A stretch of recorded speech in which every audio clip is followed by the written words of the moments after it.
School is slowly creeping up on me, and I am not happy about it because it's going to ruin my video schedule because it's already ruined, and I'm not ready to go back to school yet. Hey everyone, Gianni here. So today I'm going to be reviewing Echo Mountain by Lauren Wolk.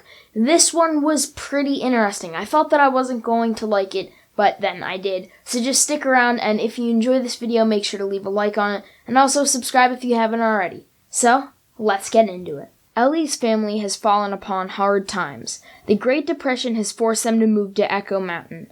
Then, even more tragedy strikes. Ellie's dad falls into a coma, and her mom, her sister Esther, and her younger brother all think it's Ellie's fault. With help from the mountain's hag, Ellie breaks her mom's rules and tries to help her father out of his coma. So the first character that I'm going to talk about is Ellie. I think that she was a really great protagonist. She's smart and understanding, and I was extremely satisfied at her development throughout the book. At one point, I did get annoyed at what the author did to her, but I'll explain that later on. But all in all, she's a great protagonist, and I have no other complaints. I also somewhat liked Ellie's family's development throughout the story. So for the most part, her brother did believe in her, he had faith in her. I don't remember his name, but he's not really important to the plot anyway. However, Ellie's mom wasn't supportive, but this was for a very specific reason, which I will get onto later.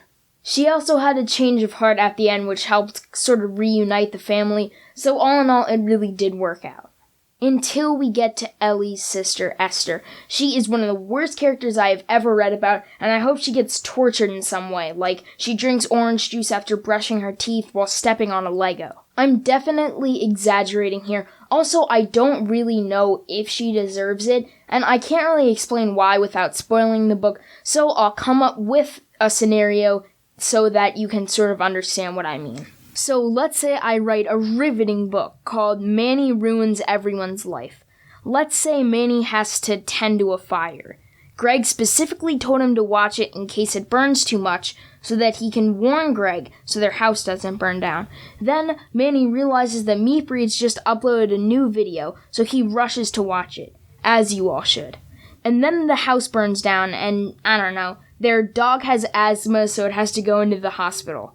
See, we're not sure if Manny knows that he's guilty, but Greg knows it was his fault, if that makes any sense. But when their parents get home, Greg takes all the blame for some reason. I'm not really sure why. Fast forward 3 months, and the family is finally getting along again, with the dog out of the hospital. And Manny doesn't apologize. I mean, Manny has had 3 months to realize that it was his fault, even if the Meep Reads video was a good video. I'm probably just complaining about a minor detail that went unnoticed, but it's annoying to me. So the last character that I want to talk about is the Mountain's Hag. Surprisingly, I thought that she was a really great character, and I like how she also connected to Ellie and a couple of the other main characters. She also helped move the plot along in times where it was desperately needed, and I actually think that the Hag is the true hero of the story because she mentored Ellie. However, even though she did mentor Ellie at the ending, I don't really think that she is considered the hero of the story, but that's not really a problem with her and Ellie, it's just a problem with the ending. But I will explain that when I get to the ending. But just for now, let's move on to the plot. I think the plot moved along really well, and I never really got bored. I've probably already said that about 20 times during this video, but I'll just say it again. However, I do want to say a couple of things about, say, general things with the plot, and one example of this is how nature was connected into the story. I think nature was written in really well in this book. Before I read this book, I honestly thought that it was going to be all about the Great Depression, and then it was going to focus mainly on that, and then only people interested in the Great Depression itself, with all the stocks crashing and everything, would actually be interested in this book. I am happy, though, to say that I was wrong. I am sort of interested in this time period, just with all the stock market crashes and everything, but that doesn't really matter. Anyway, let's get on to the ending, and let's just say that I'm happy that I was wrong. So, one thing that I can obviously say that I didn't like about the ending was how Esther didn't apologize. But since I already said that, let's talk about the other things that I didn't like. For example, the ending just came out of nowhere. And for me to explain this, let me use our friend Manny, because I love him, you probably should, and also I love to make these. Alright, so I'm back to writing again with Manny. This sequel is going to be called Manny Gets Some Ice Cream. This book is about the many battles Manny has to face to get some ice cream. At the very end, he finally reaches the ice cream shop after many miles of adventure. And then he just gets a sandwich. Like, come on, man. You wanted to get ice cream, spent a long time establishing that you were, and then you just got a sandwich? It's okay because it was a well-written book and all the characters were likable, but then this sandwich just comes out of nowhere. So this is sort of the thing that happened at the end of Echo Mountain. Now, it wasn't necessarily what happened, it was how it happened. So let's say instead of Manny actually getting a sandwich, let's say that he said he established that he was going to drive to the ice cream shop with a car, and then he just takes a bus or something. It's not that big of a deal, but it's still kind of annoying since this car was going to be the whole hero and everything, and then the bus just jumps in and ruins the car's day. And before you ask, yeah, I did just write in anthropomorphic vehicles into this book. I don't really know why.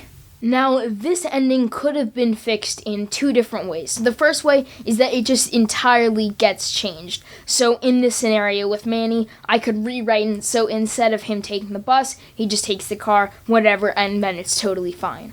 So the other way that I would have been totally satisfied with this ending is if there was more foreshadowing. So let me explain again with Manny. So let's say that he says he's going to take the car the whole time, and then he goes on the bus. But he mentions in there that he might go on the bus. He doesn't say it straight out, but he just says, oh, you know, a bus ticket is cheaper than gas or something. Something like that. And also there might have been foreshadowing to this ending, but I might have just missed it. See, I don't think I did, though, because the author wrote it in such a way where we thought, well, let's just use this Manny example again. We entirely knew that he was going to get ice cream the whole time, and then he gets a sandwich. Maybe if I wrote in less foreshadowing for the ice cream, and let's say I just wrote it as Manny gets some food, and maybe a little bit more foreshadowing over if he were to get a sandwich, then that would have been okay. But at least this ending was somewhat satisfying anyhow. So I have a couple of last thoughts for you all. So I'm going to verify this book. I think that it was great, and I definitely think that you should read it. The other thing that I'm going to say is that I think that this is a great book, but I think it's a great standalone book. See, Lauren Wolk has not shown any interest in writing a sequel as far as I've seen, but I don't really think there needs to be a sequel. In this case, it's just a really great standalone book that I think you should read. So that's going to wrap it up for this video. Thanks so much for watching. So with school coming up and also tennis coming up, I'm going to have a ton of tennis now. Hopefully that will make me be able to schedule my videos so that I can film them and edit them so that they come out faster. That's what I'm hoping for anyway. But again, if you enjoyed, please make sure to leave a like and subscribe if you haven't already. So, I hope you enjoyed. I will see you next time.